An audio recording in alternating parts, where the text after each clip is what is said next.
हर चीज का क्या है, समुपदेशक में लिखा है, पढ़ेंगे नहीं, इसमें 3 अध्याय में लिखा है हर चीज का समय है। मतलब वो कह रहे, यहाँ तक कह रहे कि रोने का भी समय है, हंसने का भी समय है, गले लगाने का समय है, गले से हटाने का समय है, हर चीज का समय है। हम ये नहीं कह सकते कि परमेश्वर ने हमारे लिए कोई, जो बात परमेश्वर ने कही है कि हर चीज का समय है, वो परमेश्वर की तरफ से है। इतने बड़े दास किसने लिखा समुपदेशक? हाँ जी, किसने लिखा समुपदेशक? पता होना चाहिए हमें, किसने लिखा? सुलेमान। और वो कौन थे? किसके पुत्र थे वो? दाऊद के। हालेलुया। किसके पुत्र थे वो? दाऊद के। और सुलेमान के बारे में कहा जाता है कि वो अति बुद्धिमानी, उनके जैसा कोई बुद्धिमान नहीं था। और जब वो अपने राज्य के अंत में थे, जब वो उस लास्ट स्टेज पे थे, तो वो परमेश्वर के वचन को लिख रहे थे और उन्होंने समुपदेशक भी लिखा और उसमें लिखा कि हर चीज का परमेश्वर की तरफ से समय निर्धारित। हालेलुया। आपको आप अपनी मर्जी से आए हो नहीं, परमेश्वर ने आपके लिए दिन ठहरा रखा। हालेलुया। हालेलुया। और यही चीज परमेश्वर हमें सिखाना चाहता है, हमें बताना चाहता है। हालेलुया। हालेलुया।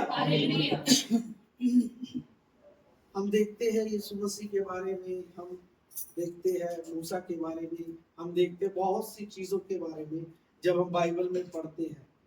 लेकिन हमें एक चीज बाइबल एक चीज सिखाती है, परमेश्वर का वचन हमें एक चीज सिखाता है कि हम परमेश्वर के साथ लिपटे रहें। हालेलुया। कि हम परमेश्वर के साथ क्या करें, जुड़े रहें। हालेलुया। क्योंकि अगर हम परमेश्वर के साथ जुड़े रहेंगे तो हमारा फायदा है घाटा है? आवाज बड़ी कम है। फायदा है घाटा है? शायद वो लोग नहीं बोल पा रहे क्योंकि उन्हें लगता है कि हम प्रभु के साथ जुड़ गए तो हमारा वो हो जाएगा। तो फायदा है कि घाटा? अभी भी नहीं बोले कुछ। क्या है? बहुत सी चीजें हो सकती है आपके फायदे के लिए। जब आप यीशु मसीह के साथ जुड़ते हैं तो बहुत सी चीजें आपके लिए फायदे की हो सकती है। और अगर देखा जाए तो पूरी चीजें ही फायदे के लिए, अगर हम परमेश्वर के साथ जुड़े रहे। हालेलुया। तो इसका मतलब बाइबल हमें एक चीज सिखाती है हमेशा कि हम परमेश्वर के साथ क्या करें, जुड़े। चाहे हम कहीं भी है, कैसे भी है, हम परमेश्वर को अपने जीवन से मत छोड़ें। हालेलुया। हालेलुया। और पौलुस बहुत अच्छी तरीके से अपनी कलीसिया को ये सिखाता था। उन्हें कलीसिया स्थापित करी, उसके जितनी कलीसिया अगर आप बाइबल में पढ़ेंगे, उसके जितनी कलीसिया किसी ने स्थापित ही नहीं की है। जबकि ऐसे ऐसे अगुवे परमेश्वर के, जो परमेश्वर के यीशु मसीह के साथ रहे, वो भी इतनी कलीसिया स्थापित नहीं कर सके जितनी पौलुस ने करी, जो कि बाइबल बताती है जो परमेश्वर यीशु मसीह के समय में था ही नहीं, जो परमेश्वर यीशु मसीह को उसने देखा ही नहीं।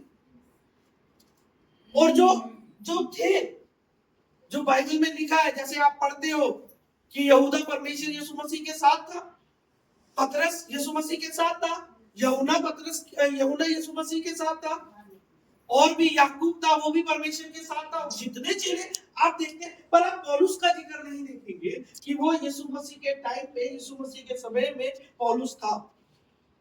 लेकिन वो परमेश्वर के साथ नहीं था, लेकिन उसने कलीसिया की स्थापना बहुत ज्यादा की, पतरस से भी ज्यादा करी। और भी जितने, उसी ने ही अपनी पत्री में लिखा कि आत्मिक बच्चे हैं। हालेलुया। वरदान, ये ऐसी चीजें क्यों ले पाया? क्योंकि वो परमेश्वर के साथ जुड़ा। हालेलुया। अगर आप परमेश्वर के साथ जुड़े रहेंगे, परमेश्वर आपको नई नई चीजें बताता है। हालेलुया। परमेश्वर का वचन कहता है पुरानी बातें अब क्या है, हालेलुया। लेकिन अगर आप अपने आप को चेक करो, अपने आप को अगर हम देखें, तो क्या इस साल में हमने कुछ नया किया? बहुत जरूरी है ये चीज कि हमने परमेश्वर के लिए कुछ ऐसा नया किया हो, कुछ परमेश्वर के लिए हमने किया हो, अपने लिए नहीं, किसी परमेश्वर के जन के लिए नहीं, अपने लिए केवल। इस साल 2025 में हमने कुछ ऐसा नहीं, क्योंकि बाइबल कह रही है पुराना जो है वो बीत गया, अब देखो तुम क्या हो, नए हो, नई सृष्टि हो। हालेलुया। लेकिन अगर हम परमेश्वर के साथ जुड़े रहते हैं या जुड़े रहेंगे, हमारे जीवन में, हमारी प्रार्थना में, हमारे फास्टिंगों में, हमारी हर एक चीज में एक बदलाव दिखता रहेगा। हालेलुया। और पौलुस ये अपनी पत्री में जरूर ये सिखाते हैं कलीसिया को। हालेलुया। एक चीज है, मैं वचन को सुन रहा था और बहुत अच्छा प्रचार कर रहे थे, वो बता रहे थे आलसी मनुष्य के बारे में, और एक सही में घटना है कि भी एक चर्च के अंदर एक जो अंधे अंकल थे, वो हारमोनियम अच्छा बजाते थे और उनके साथ में तबला एक लड़का बजाता था, और वो वर्शिप हो रही थी, आराधना हो रही थी, और वो बहुत अच्छा हारमोनियम बजाते थे जबकि अंधे थे, और प्रोग्राम था चर्च में। लेकिन किसी कारणवश जो तबला वाला था वो लेट हो गया, और वो जब आता है तो वो लेट हो जाता है, और वो उनको बोलता है कि उस्ताद जी, जो भी अंकल जी, जो भी कुछ कह के कहता है कि मैं आज मुझे देर हो गई। और वो सुनकर उसे क्या जवाब देते हैं बेटा, कि दो तरह का देर होना होता है। एक तो कौन सा देर होना होता है, कई बार हम अपने आप को अगर चेक करें, हम चर्च में लेट आते हैं और हम कहते हैं लेट हो गई, क्या कारण होता है हमारे लेट का? कोई बोला है, धीरे बोला है, तेज बोले थोड़ा। अगर लेट निकलेंगे तो लेट पहुंचेंगे। हाँ जी, अगर लेट घर से चलेंगे तो लेट पहुंचेंगे। एक तो ये तरह का लेट हो गया, और दूसरा किस तरीके का लेट, दूसरा किस तरीके का देर हुए? एक भाई ने बताया कि हम घर से ही अगर हम देर से चलेंगे तो हम देर से पहुंचेंगे। एक जानबूझ के, कैसा मतलब जानबूझ के, पता है नहीं जाना नहीं, मैं जाऊंगा 1 बजे, जानबूझ के चर्च, जानबूझ के। ये वाला जो वो तबला वाला था, उसने उन्हें कहा कि मैं देर हो गई है मुझे, तो उन्होंने उसे जवाब दिया बहुत अच्छा, कहते बेटा दो तरह का होता है देर। एक तो होती है जैसे भाई ने बताया कि हम घर से ही निकल रहे, इसे हम कहेंगे जनरली कि ये देर से आया, कि घर से ही निकला, ये एक आलसी का चिन्ह लगा लो या किसी का भी। एक होता है जो टाइम से निकला, मतलब चर्च है 12 बजे और वो टाइम से निकला है, और बीच में क्या हुआ, ट्रैफिक में फंस गया, किसी कारणवश उसका कुछ हो गया, इसीलिए वो उस जगह तक लेट पहुंचा है। एक उस तरीके का लेट।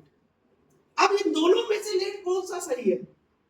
जो घर से ही लेट पहुंचा हो, घर से ही लेट चला और लेट पहुंचा और आके कह रहा है कि मैं देर से आया हूं, या वो जो ट्रैफिक में फंस गया, टाइम से तो निकला, वो उससे पहले ही निकला, मतलब अगर 12 बजे है चर्च तो उससे पहले वो निकला, 11:30 बजे लगा लो, 11:15 बजे वो निकला, लेकिन आगे क्या हुआ, शायद बाइक पंचर होगी या कुछ ऐसी घटना घट गई है कि वो लेट हो गया।